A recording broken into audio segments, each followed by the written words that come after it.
The gospel allows people to just be sinners, licensed to sin.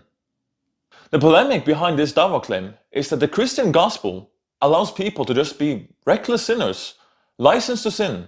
God will forgive you, no probs.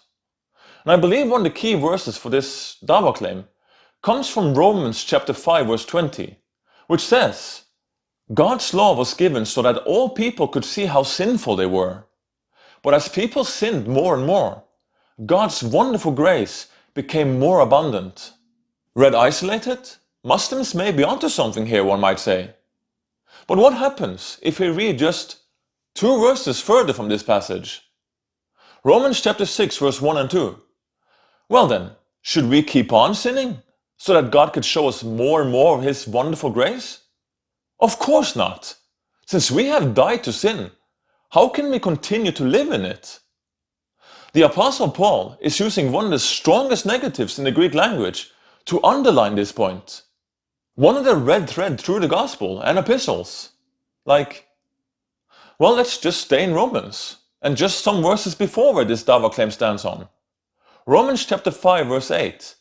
But God showed His great love for us by sending Christ to die for us while we were still sinners. Ephesians chapter 2 verse 8 and 9. For it's by grace you have been saved, through faith.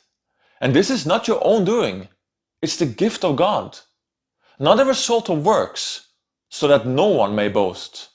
This means that your good deeds for a finite 80 years or whatever here on earth will not put you in a position where the eternal God and creator of the universe will owe you something. That's the point with this passage that Muslims use here in the Dawah.